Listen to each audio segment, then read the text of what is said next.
नमस्कार दोस्तों। तो आपकी कॉम्प्रीहेंसिव एबिलिटी मीन्स जो भी आप पढ़ते हैं पैरा वगैरह उसको समझने की क्षमता, और प्लस जब हिंदी आंसर राइटिंग करते हैं तो उसमें आपको बेहतर शब्दावली मिले और प्लस जो है आपके सोचने विचारने की क्षमता बढ़े। तो इस उद्देश्य से जो है ये पहल शुरुआत की गई है हिंदी मीडियम के छात्रों के लिए। और इसमें जो है हम लोग पहला आर्टिकल अपना जो है कल का डिस्कस कर चुके हैं, उसका वीडियो पड़ा हुआ है और आज दूसरा दिन है। तो दूसरा आर्टिकल जो है आप लोगों के लिए डिस्कशन के लिए, इसको अगर आप रेगुलर सुनते रहेंगे तो ये हमें विश्वास है कि आप में धीरे धीरे करके विकास होगा। नहीं तो आप इसको सुन के देख लीजिए, आप लगातार कंटिन्यूटी एक बार बना कर देखिए, आपके बोलचाल की शैली में, लेखन की शैली में, विचारों की शैली में, सब में अंतर आएगा। तो आज का हमारा आर्टिकल जो है वो इस तरीके से है। मानव सभ्यता का इतिहास स्पष्ट रूप से उसकी आधुनिकता की ओर अनवरत यात्रा की एक ऐसी गाथा है जो उपलब्ध संसाधनों के समुचित वितरण हेतु विभिन्न प्रक्रियाओं के अनुकरण तथा उत्तराधिकारियों द्वारा उसके अनुसरण और समाज द्वारा इस हेतु बनाए गए नियमों व संहिताओं के अनुपालन पर शोभायमान है।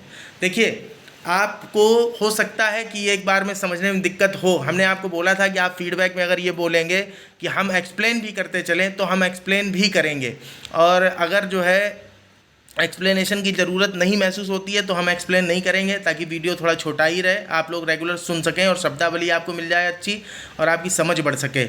और बाकी आप सुनने के बाद एक बार में तुरंत जो है हो सकता है कि इसको इंटरप्रेट ना कर पाएँ, तो आप जो है थोड़ा सा ध्यान देंगे, जब ध्यान से सुनेंगे कॉन्सेंट्रेट होकर के तो ही आप इंटरप्रेट कर पाएंगे।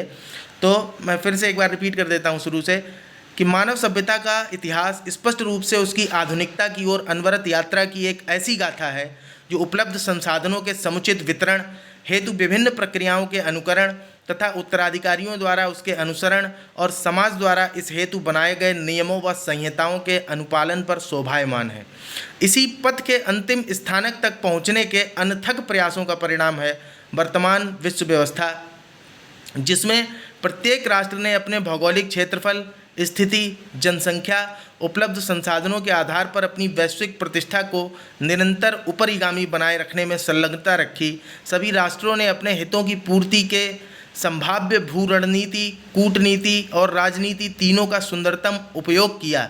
सभी के इन प्रयासों की उपज या फल है इस विश्व में प्रचारित प्रसारित वैचारिक धरातल, जिन पर उनकी शासनात्मक गतिविधियां संचालित हो रही हैं। उदाहरणार्थ लोकतंत्र एवं उसके प्रकार, मार्क्सवाद, साम्यवाद, पूंजीवाद, समाजवाद, तानाशाही, राजतंत्र आदि।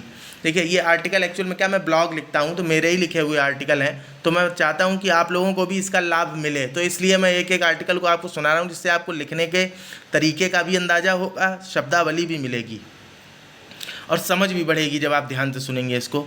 आगे आर्टिकल लिखता है कि यद्यपि वर्तमान विश्व व्यवस्था में ऊपर उल्लिखित सभी प्रकार की विचारधाराओं पर आधारित व्यवस्थाएं अपने अनुपालन तंत्रों के साथ अस्तित्व में हैं, परंतु पिछली एक शताब्दी में विशेषतया द्वितीय विश्व युद्ध के बाद से संपन्न और समृद्ध विचारधाराओं के मध्य अपने प्रचार, प्रसार और विस्तार हेतु पारस्परिक संघर्ष प्रत्यक्ष और अप्रत्यक्ष दोनों ही रूपों में चला, और राष्ट्रों के एक बड़े समूह ने अपने नागरिकों के प्रत्यक्ष और अप्रत्यक्ष योगदान को सर्वोपरि माना और चुनाव व्यवस्था का जन्म हुआ, मताधिकार का वर्गीकरण एवं विस्तार हुआ।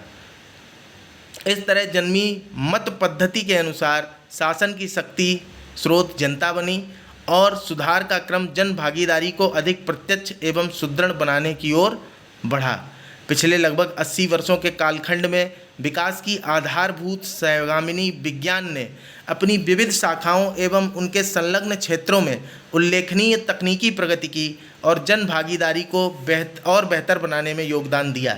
कालांतर में इसके योगदान को भी विवादास्पद पाया जा रहा है और यदा कदा मानव हित और उसको निर्धारित करने वाली परंपराएं कमज़ोर नजर आने लगी हैं। स्पष्ट दृष्टिगोचर होने लगा कि एक बार फिर विशेषाधिकार प्राप्त शासन प्रशासन समूहों ने अपने वर्चस्व को स्थापित कर लिया और अधिकारों से कर्तव्य एवं दायित्व के संबंध को अपनी सुविधा के अनुसार पुनर्परिभाषित करने के प्रयास को लगभग सफल बना लिया। ऐसी स्थिति से लोकतंत्र के आवरण में कई मुख वाले राजतंत्र ने जन्म ले लिया और अपने स्वरूप को इतने आयामों के आवरण में छिपा लिया है कि आम जनमानस अपने पूर्वजों के बलिदानों की महत्ता को ही भूलकर स्वयं ही अपने अधिकारों और सत्ता के सेवक चरित्र को भूल बैठा। अब समाज की अवस्था ऐसी है कि धर्म, जाति, वर्ग आदि के अतिरिक्त कुछ अन्य विषमताएं भी अपना मुखर स्थान बना चुकी हैं, जैसे लोकतांत्रिक आवरण की सत्ता के समर्थक और विरोधी। इस षड्यंत्र को समझते हुए जन अधिकारों की रक्षा हेतु जूझने वाला समूह, जन अधिकारों हेतु संघर्ष का दिखावा करते हुए सत्ता प्राप्त करने के आकांक्षी समूह, लोकतंत्र में सुधार की इच्छा रखने वाला सुधारवादी समूह आदि। तो इस ऐसे नए नए जो है ग्रुप निकल के आ गए हैं। ऐसी स्थिति में समाज को जागरूक करना और वास्तव में उन्हें उनके खोते हुए अधिकारों के प्रति सचेत करना, शासन व्यवस्थाओं की स्थापना का उद्देश्य समझाना, उन्हें शासन के मूल्यांकन की वास्तविक मापदंडिका दे पाना अब एक दुरूह कार्य होता जा रहा है।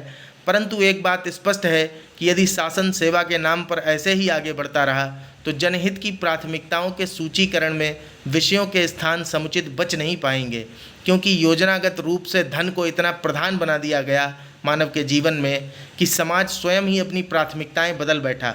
होना यह चाहिए था कि सरकारों की प्राथमिकताएं जनहित के अनुसार होती, ना कि सरकारों की प्राथमिकताएं जनता की प्राथमिकता बन जाती, जो कि बन गई हैं। अर्थात अब शासन जनता के लिए नहीं बल्कि जनता शासन के लिए कार्य करने लगी है। सरकार जनता की सेवा नहीं कर रही, जनता सरकार की सेवा करने लगी है। सरकारें राष्ट्रवाद को इतना अधिक अनावश्यक बढ़ावा दे चुकी हैं कि आम जनमानस ये भूल चुका है कि उसे ये जीवन एक बार के लिए ही मिला है, जिसे वो छद्म शासनिक स्वार्थों पर अपव्यय किए जा रहा है। विचार करने योग्य विषय यह है कि समस्त त्याग की अपेक्षा आम जनमानस पर ही क्यों थोप रहा है शासन। वर्तमान के राजाओं और उनके सहकारियों यानी पूंजीपति वर्ग की मंशाओं की बलि चढ़ने को समाज फिर एक बार तैयार बैठा है। एक बात और भी कहना चाहूँगा कि राष्ट्रवाद उदाहरण स्वरूप एक विषय है। ऐसे अनेकों दानव जैसे छद्म रोजगार का लालच, छद्म वैश्विक छवि का ढोंग, झूठे युद्धों की आशंकाएं, ऐतिहासिक पहलुओं की छद्म प्रधानता का उत्तेजक विष, अपने पिछले राष्ट्र निर्माताओं के योगदान की निंदनीय भर्त्सना के ढोल, छद्म विकास के नाम पर अधिक से अधिक कर वसूली के प्रावधान, उगाए गए कर का छद्म विकास हेतु उपयोग आदि। इस सारी चर्चा से एक अनिवार्यता उपजती है पुनर्विचार की, पुनर्गठन की, पुनः प्राथमिकताओं की सूची बनाने की, पुनः व्यवस्था को जनहितकारी बनाने की, वर्तमान व्यवस्था में समुचित सुधारों के प्रति दृढ़ आकांक्षी होकर जोरदार पहल करने की, इस पहल को मध्य में ही अधूरा न छोड़ देने की, किसी भी प्रकार के छद्म तुष्टीकरण से खुद को बचाने की, अपनी अगली पीढ़ियों को पूंजीपतियों के गुलाम होने से बचाने की। कब तक हम अपनी आवश्यकताओं के लिए स्वार्थी लोगों पर, सरकारों, पूंजीपतियों एवं उनके फैलाए छद्म बाजार पर निर्भर रहेंगे? क्या यही स्वराज हमें चाहिए था? क्या ऐसे ही हम आत्मनिर्भर बनेंगे? क्या यही आत्मनिर्भर होना है? यथार्थ तो यह है कि हमें आत्मनिर्भरता की ऐसी छद्मता में धकेला जा रहा है जहां हम अनुभव कुछ कर रहे हैं और हो कुछ और रहा है। हमें जागना ही होगा, जागना ही होगा, सचेत होना ही होगा, अन्यथा कहीं अपने ही बनाए गुलामी के जाल के खिलाफ एक नए गहरे संघर्ष से ना गुजरना पड़े, जिसमें फिर हम अपनी आने वाली पीढ़ियों का भविष्य बलिदान कर दें। तो ये हमारा अपना आज का आर्टिकल था। तो इस आर्टिकल को सुन करके आप लोग जो है समझने की कोशिश करिएगा। इवन आप ये भी कर सकते हैं कि इसमें से कोई एक पैरा ले लिया, कोई 2-4 लाइन ले ली, उस पर निबंध लिखने का प्रयास किया। तो इसको आप तरह तरह से यूज़ कर सकते हैं, अच्छे अच्छे शब्दों का आप निकाल सकते हैं। बाकी इस पर ध्यान से सुनेंगे तो और गहराई से सोच भी सकते हैं। मीन्स कई सारे आयाम आप इसके थ्रू कवर कर सकते हैं। तो विशेष रूप से जो है ये हिंदी मीडियम के बच्चों के लिए ये वीडियो जो डाल रहे हैं, तो आप लोग इसको कंटिन्यू फॉलो करिए। निश्चित रूप से आपको जो है अपने स्तर को बढ़ाने में इससे सहायता मिलेगी। और अगर संभव हो तो अपने दूसरे दोस्तों को भी जो है आप सुनने को बोल सकते हैं, क्योंकि देखिए ये काम है जटिल, इसको सुन पाना जो है सरल नहीं है और समझ पाना सरल नहीं है। अगर आप लोग कहेंगे तो मैं फिर कह रहा हूँ, आप फीडबैक दीजिएगा कमेंट बॉक्स में, तो मैं एक्सप्लेन भी करता चलूँगा। तो चलिए ठीक है, आज यहीं तक रखते हैं।